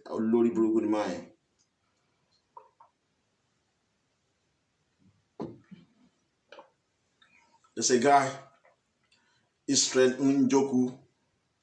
You cannot even spell full correctly. So that I should stop talking about Igbo. I don't like you. I don't have to pretend about the reality. You messed up Nigeria. You see, this is something I hate them saying. This guy saying, come to Nigeria, let us see. You see, that's how the English police are proud. They believe that they can assault us and get away with it. That there's nothing we can do. Look at what the Igbo is saying. Come to Nigeria and let us see. I'm a prince. You understand? And I cannot even come to my own homeland. That is slavery. That's what they do. This is destroying Yoruba land. That's the same thinking of the English police. If the English knows that we have gone back to regional government and there are English working in Yoruba, and believe you me, they will not mess you up the way they mess us up in their country now. They know that they do shit to us. We mess up English national in Yoruba land. But they know we don't have our nation any longer because our constitution has been suspended.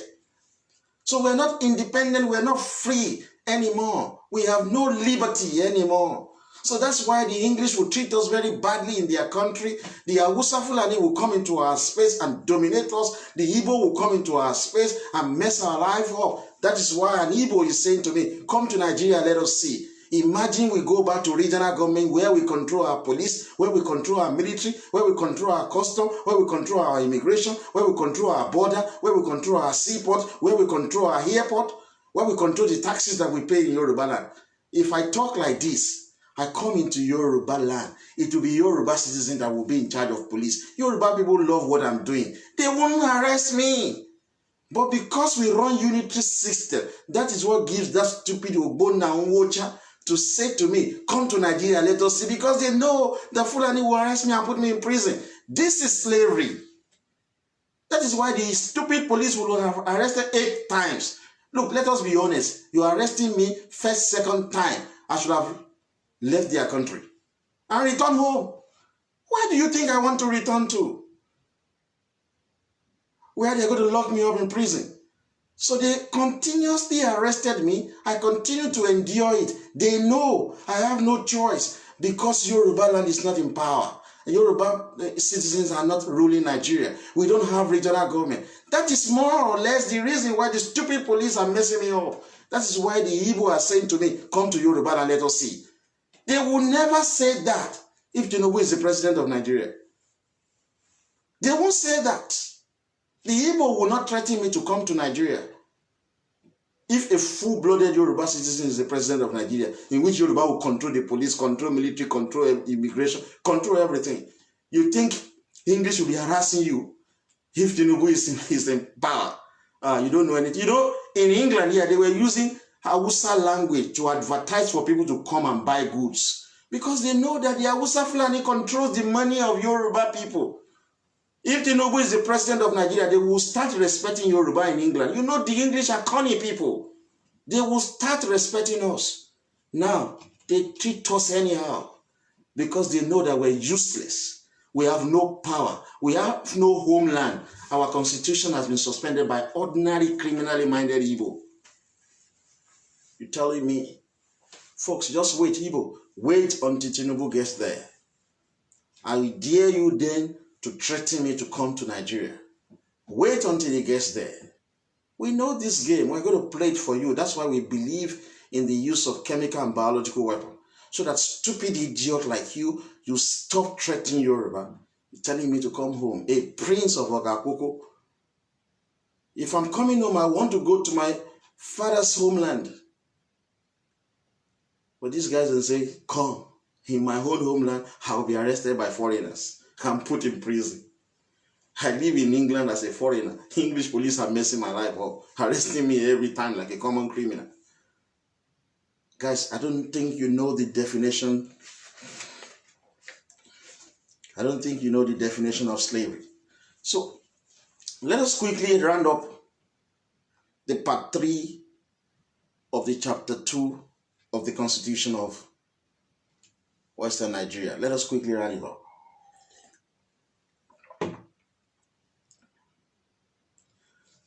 Cessation of Legislative House.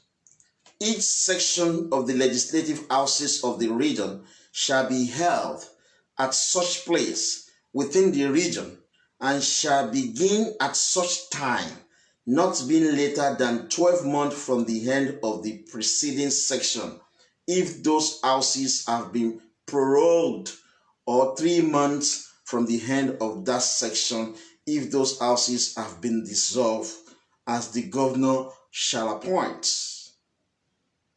You see, you cannot open the Yoruba House of Obas. You cannot open the Yoruba Parliament without the consent of the governor, whom we now refer to as the head of state, who is the Oni of Ife. He has the power also, from that paragraph we've read, Oni of Ife has the power to dissolve both House of Obas and House of Parliament. Prorogations and dissolution of legislative houses. That is on page 175 of the Constitution of Western Nigeria. The governor may at any time prorogue or dissolve the legislative houses of the region. It is written in our Constitution. Yoni of Ife has that power. But today, the Igbo youths, through the power of the gun, have taken that power away from our head of state. That's why I'm appealing to young Yoruba. It is no longer reasonable. It is no longer sufficient to condemn the Yoruba others. Young Igbo took the power away from them. Our generation, we have to bring this power back to them. There is a way. We have a focus. First, we lobby the good people of the United States of America. Then, if by the grace of Almighty God, the good people of America reason along with us and support Tinubu, he will be president of Nigeria in 2023. That is when we will start what is necessary for us as a people. Tinubu believes in decentralized democracy. He would devolve power back to the region. We will have to request for devolution of power back to the region. When the Hausa Fulani voted for Obasanjo a half Igbo, half Yoruba in 1999. They gave him all their support and they made one simple demand of him: Sharia law. Obasanjo gave them. Today, the governor of Kano want a musician to be killed under the Sharia law. Yet we plain think that Nigeria is one. No.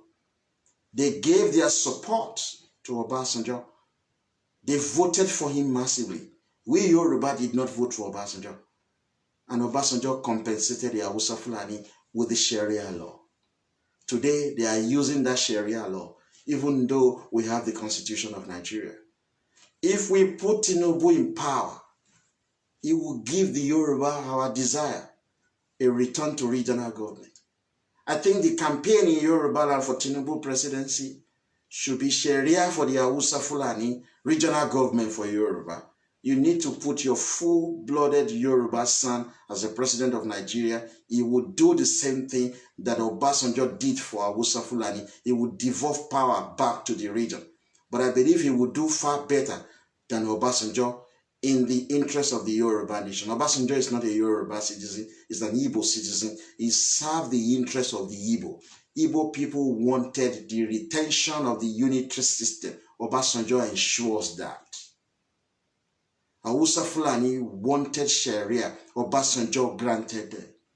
The Kanuri people, the good people of the middle belt of Nigeria, the Edo Urobo people, the Ijaw people, and Efik people, they all want a return to regional government. They will support Tinubu. Tinubu will be president and he will devolve power to the federating regions of Nigeria. So it is regional government, folks. Devolution of power. If you want this, you have to vote your son. But there will be proviso in the Constitution of Nigeria because Tinubu will give us a new constitution. We must enshrine into the Constitution of Nigeria cessation clause.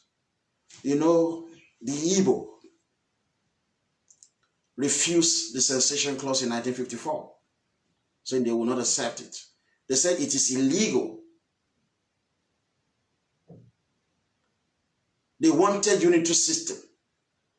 They got it through their own people, led by Aguiyi Ironsi. They get that unitary system. Through Tinubu, we're going to enshrine into the Constitution of Nigeria the cessation clause. Through Tinubu, we're going to devolve the military. So there will be Yoruba National Guard, Igbo National Guard, Hausa Fulani National Guard, Kanuri National Guard, Edo Urobo National Guard, Efik Ibibio National Guard, Ijaw National Guard, Western Middle Belt National Guard, Central Middle Belt National Guard, and Eastern Middle Belt National Guard. We will all control our home military and harm our respective citizens. So the idea of people being killed in Southern Kaduna will be a thing of the past.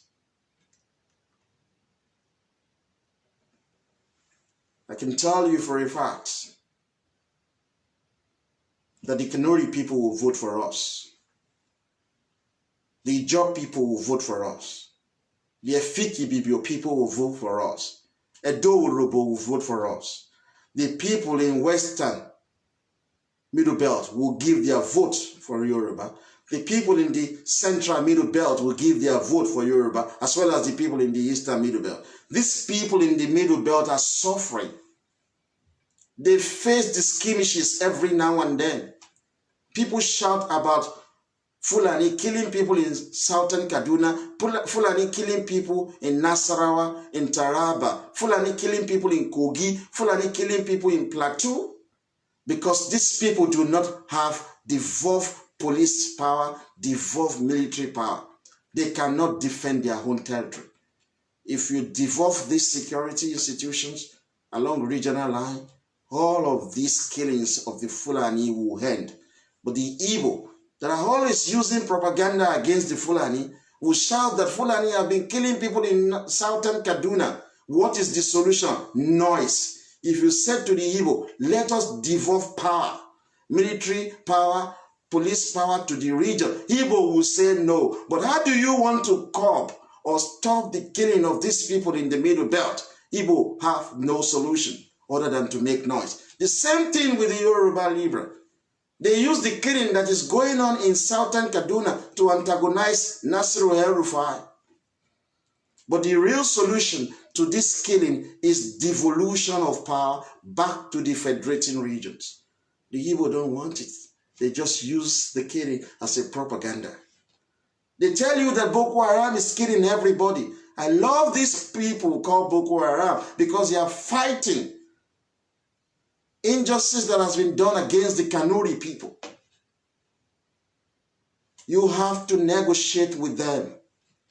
You have to put them in the police of the Kanuri land. You have to put them in the military of the Kanuri land. You have to devolve power to them to govern their region. They have to control their wealth in their region. This is what Boko Haram is fighting for. The Yoruba Libra just use it as a noise making. Look at when Tinubu and Co were in opposition. They went all out, campaigning against the removal of subsidy. What are the PDP Libra, Yoruba, and their friends Igbo? Why are they not going out to confront the Hausa Fulani ruling under APC now? They are not good politicians. They just rig election. And to the stupid Yoruba who want to come out on the 1st of October to demand for Oduduwa Republic, you are going to be shot at. There's nothing that is going to happen. That is the truth. You are coming out to antagonize your own, Tinubu. You are coming out to undermine Tinubu's presidency. I know what Professor Banji Akintoye and his group are doing. Yoruba Security Summit, Are Ona Kakanfo, and Afenifere Libra Wings. All of them are waiting on money from Fulani and Igbo to undermine Tinubu's presidency. That's what they are waiting for. They are hungry. Enugbe activists. That is who they are. So folks, to go back to this constitution, you see, it is only the Oni of Ife who has the power to dissolve our parliament. He doesn't have that power anymore now because the Igbo have removed that power. Under section 31, subsection 2, it says, subject to the provision of the subsection 3 of this section, the legislative houses of the region, that is the two houses, House of Parliament and House of Oba, unless sooner dissolved, shall continue for 5 years from the date of their first sitting after any dissolution and shall then stand dissolved. Unlike this useless presidential system that we have, election is extremely expensive and every 4 years we go and vote. Very expensive. Under regional government, you elect members of parliament across Yoruba land for 5 years. 5-year gestation period is enough for you to formulate a policy, implement that policy, and see the benefit of that policy within that 5 years. 4 years is too small. But I do not agree with the horrible Igbo when they made their suggestion saying that each president, we should have 6 vice presidents, we should have 1 president, and they should rule for 6 years.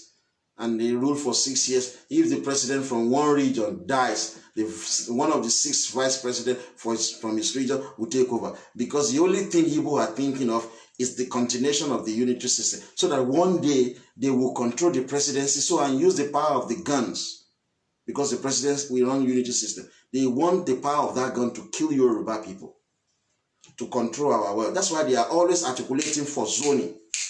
Desperate, waiting that one day they will get that power of the unity system. They brought upon the unity system, they thought that they will rule forever. They have been planning that if by any human error they become president under the unity system, they will use the gun to finish us in Yoruba land and dominate us. You will never be president because Tinubu is coming to devolve power back to the region. So you see, we were having 5 years administration, unlike this ridiculous 4 years that people just go to election, you sleep and close your eyes, the next day you wake up, it is 4 years already. What can you do? Let's look at what the Constitution says about war. I'm reading from page 175. It says, at any time when the Federation is at war, the legislature of the region may from time to time extend the period of the 5 years specified in subsection 2 of this section for not more than 12 months at a time. So let me now use this. I just decided while reading this to raise issue around this particular section. I want to impress it on the Libra. You have created your own flag. Look, all of you Libra, it is what I have done personally as an individual and collectively as the president of YF that all of you are speaking on. You have not done your own independent, distinct research to canvass for the interests of the Yoruba nation to leave Nigeria. It has been what I have done as an individual and as a collective, as the president of the Young Yoruba for Freedom. You have no clue. You created your own horrible flag. You couldn't create your own national anthem. That's why you continue to adopt the Yoruba national anthem. Everything, you gave us a ridiculous name. You first of all call us Oduduwan. You said our nation is Oduduwa nation. You later brought about, you call us Yorubian. Olushini. Mowe. That is the problem, then. Let me say this to you, Libra. If Yoruba should opt out today from Nigeria, there is no vacuum in the political leadership. The current elected government of the APC will form the Yoruba national government. Oni of Ife will assume his position as the head of state. Alaafin will assume his position as the president. Tinubu will be the de facto prime minister. All the governors that you see will be the governors in the provinces that will be created. For instance, if we're going to make additional provinces in Ogun State, let's say Ijebu province, Egba province, Yewa province, Remo province, 4 provinces. Currently, APC is the governor of Ogun State. All of these provinces, if they are going to use governor or mayor, they will be from APC. It is their ruling party. In Oyo states, if we're going to create additional provinces like Oyo province, Ibadan province, Oke-Ogun province, Ibarapa province, and we add it to Ogbomoso province, UPDP will control all these 5 spaces because you are currently the governor of Oyo State. You understand? There is no vacuum. So in case there is war, this constitution says the lifespan of the current legislature of the region will be extended every 12 months. So you see, you think that it is when Yoruba get out of Nigeria that we will start thinking about constitution, right? That we will start thinking about coat of arms, that we will start thinking about flag, that we will start thinking about national anthem, that we will start thinking about this and shit others. No, everything is in place. Even this constitution recognizes a situation of war. All the people in power will remain. They will now be adding 12 months to their duration. If the war continues beyond 12 months, there will be another 12 months. If the war lasted for 5 years, they will continue to be in power. But after the war has ended, then we can now have election. Yoruba land is not in vacuum. So take note of that. There is another one that I want you to listen to. I'm still reading from page 175, section 4. It said, in the exercise of his power to dissolve the legislative houses of the region, the governor, that is Oni of Ife, shall act in accordance with the advice of the premier. However, that if the premier recommends a dissolution in a case not falling within subsection 5 of this section, and the governor considered that the government of the region can be carried on without a dissolution, and that a dissolution would not be in the interest of the region, he may refuse to dissolve the legislative house. What this section is saying, that the governor, that is Oni of Ife, needs the advice of the premier, that is the prime minister.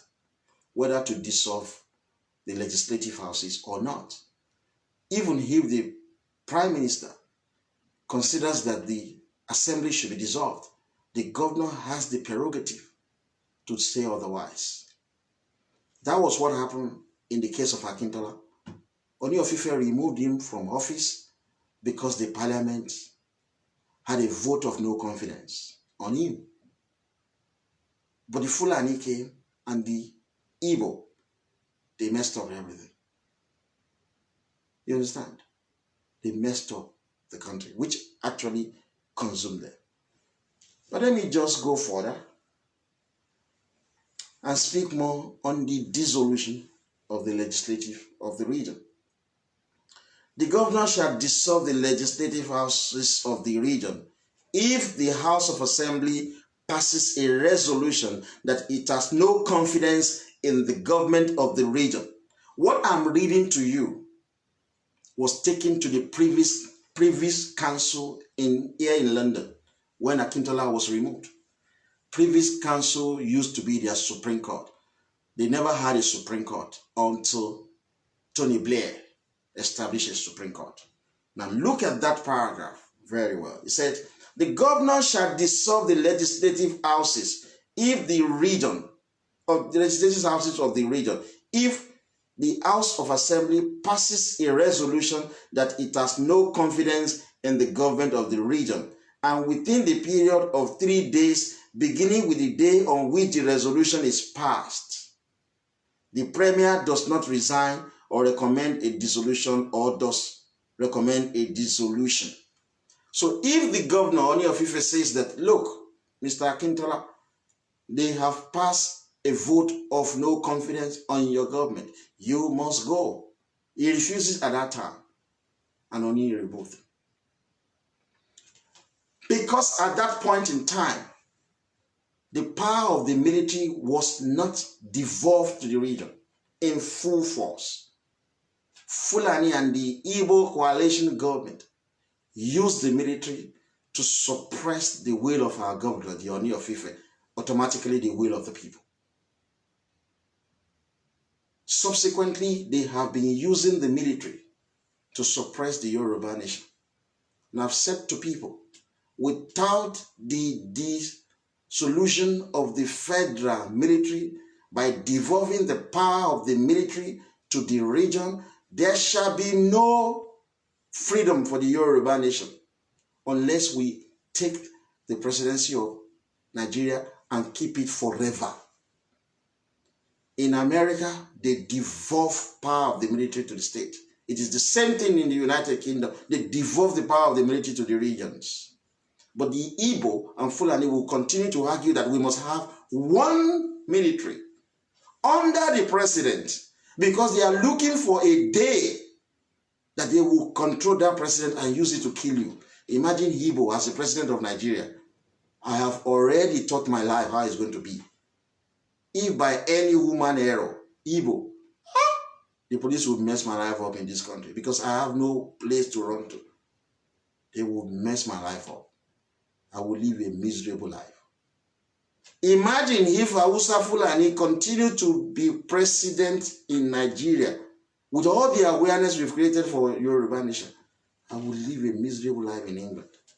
It's not a place I would love to live because of the attitude of their police. Now, think around this. Tinubu, president of Nigeria, a full-blooded Yoruba citizen. Even though I'm now in my middle age, we will take that opportunity as Yoruba people to make Yoruba land great. It will be the greatest opportunity on earth for us to free our homeland from slavery of the Igbo and Hausa Fulani, supported by the irresponsible English establishment.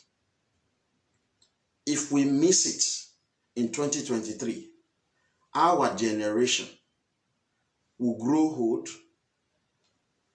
living miserable life, full of regrets. Tinubu generations would die in misery. It will be difficult for our children to survive. 2023 is not a joke. That will be the exact 30 years that a Yoruba citizen won the presidential election of Nigeria. His wife was assassinated. He himself was killed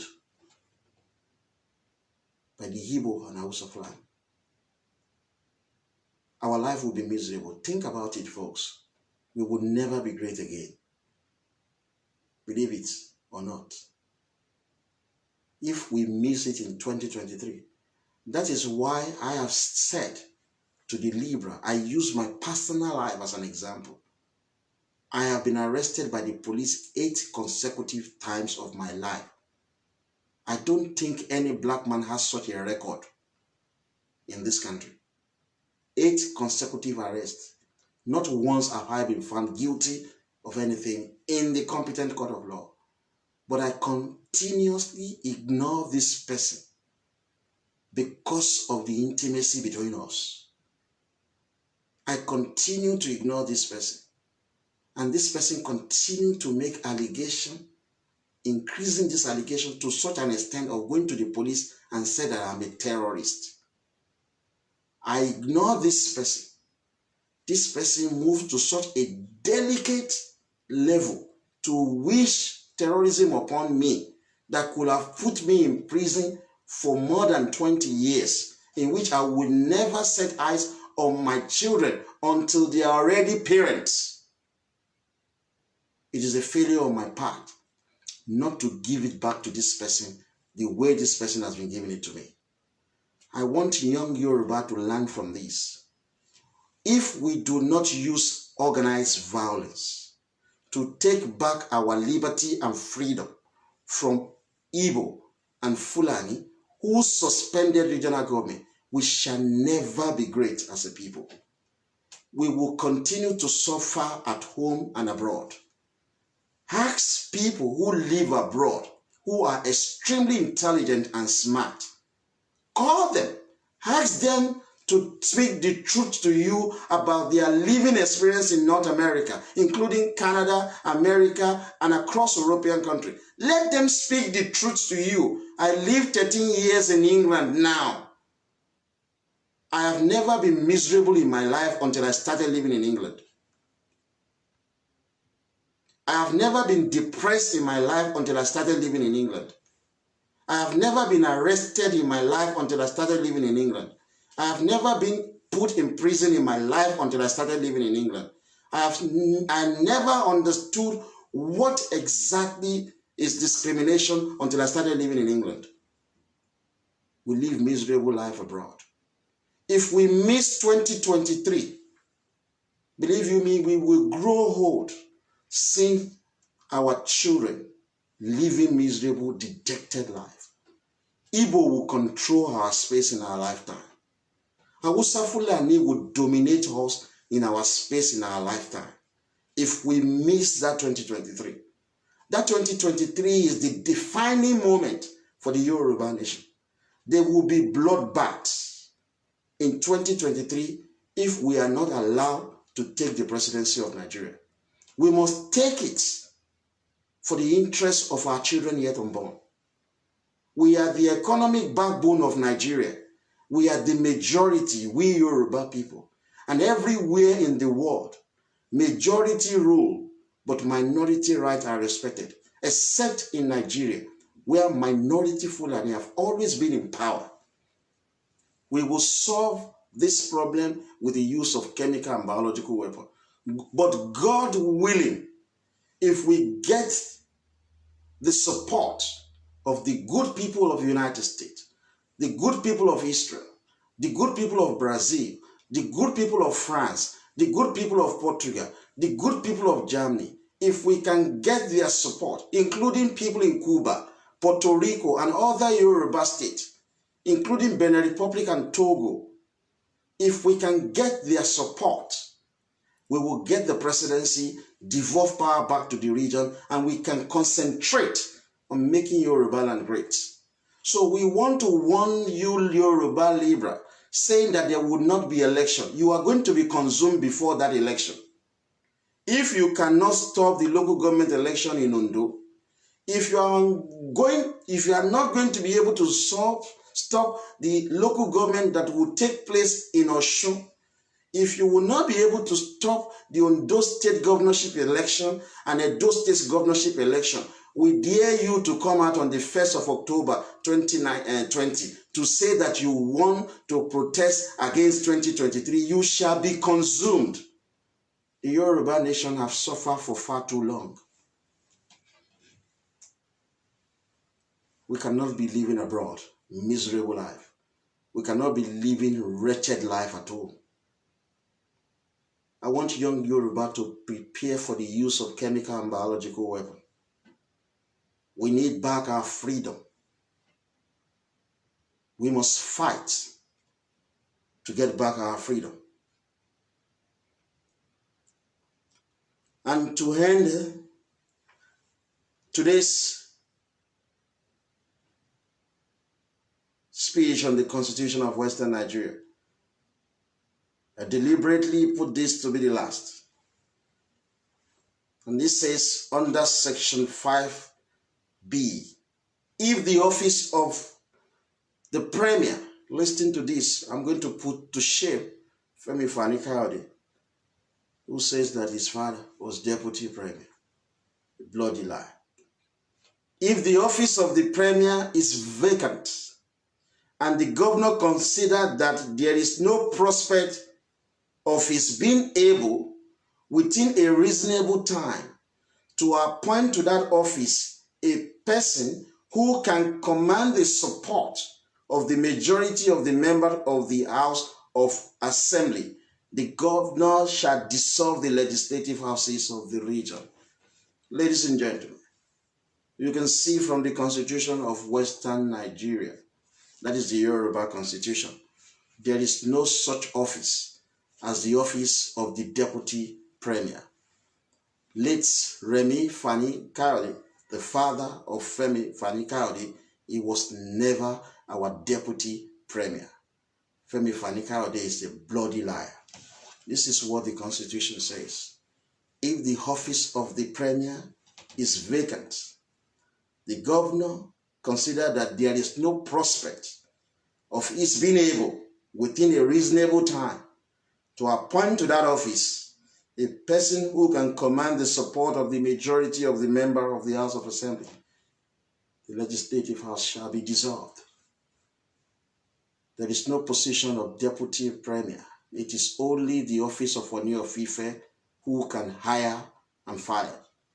So, ladies and gentlemen, this will be the end of today's speech. I'm calling it political speech because that is what the police have called it. So, day 4 has ended. I thank you very much. But we apologize that we will not be able to continue with day 5 tomorrow and day 6 on Sunday. But this will now be shifted to Monday because I need to read court paper. You understand? I need to be on top of my game. And we've thanked everybody that have made donations. We spent money on this court case. And I hope that the Yoruba government will just help us to put to shame this irresponsible police in England. They've done so many horrible things to Yoruba people. Brilliant mind. They just want to mess us up. I want the same treatment for English national in Lagos and Ibadan. That is what I desire. I want the help of the APC to put to shame this irresponsible police in England.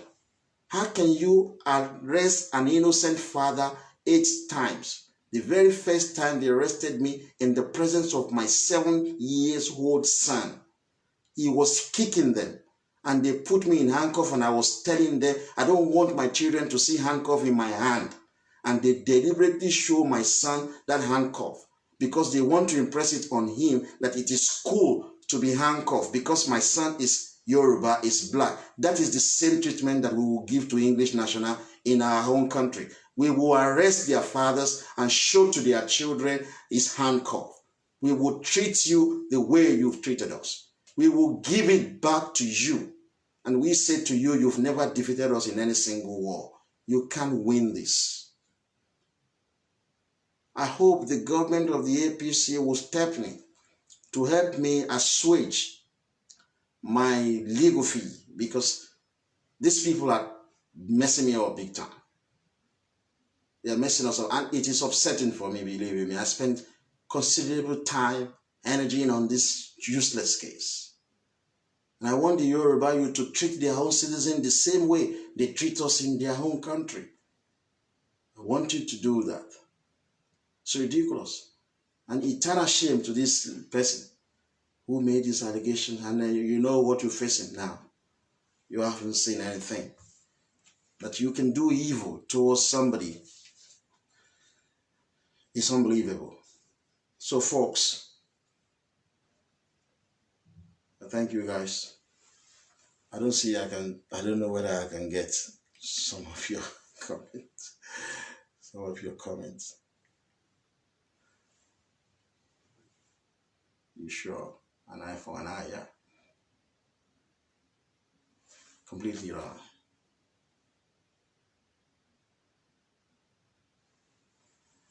You see a lot of horrible evil. They are very afraid of me, evil. They are very afraid of me. They know we speak nothing but the truth. Okay, I have this information here. You know, folks, we release today. I shared the copies of the content of the Constitution of Western Nigeria. I shared it. You won't believe it. This guy, Simeon Ekpa, the horrible guy, said that he was the one who gave the Constitution. That Igbo guy. He shared it on his page. Said that we bring you the Constitution of Western Nigeria. Something that they copy from our page. These guys are just pure propagandists. That's all they do. That's everything they do. Simeon Ekpa or something is a propagandist par excellence. He lies. He lies. Horrible Igbo that you are. I don't like you, Igbo. You should know that. So I'm always hitting you hard. You understand? I'm always hitting you hard. So you're always very upset because we speak the truth about your stupidity. You destroy Nigeria, Igbo. You are common criminals. You do crimes. You do drug everywhere. You're doing baby factory. You destroy people. So I have a report that I'm reading about what you are doing in Ivory Coast. But the good people of Ivory Coast, they know the difference between Yoruba and Igbo. They call the Yoruba and Nago. And an Ivorian was chatting with me, saying to me some of these things. No, it was from a friend who had visited Ivory Coast. Saying to me the differences of all of what you do. They know you so well in Ivory Coast that you do crime. They say that it was when you started coming to Ivory Coast, you Igbo, that crime rates went up. So we know you. Horrible, this guy. What's his name? Godfrey Abassi. Stupid man that you are. That's what nonsense you talk. You're not brilliant. You're this guy. You're Nnamdi Kanu's a shit useless guy. You're just doing propaganda. Okay. So let me see them. So guys, why is it that okay? It is still because some of our members said that I shouldn't shut out our page. So, but notwithstanding, I have to round up now, and I thank you guys. Lord Mary will protect you from evil imagination of Yamiri and Fulani.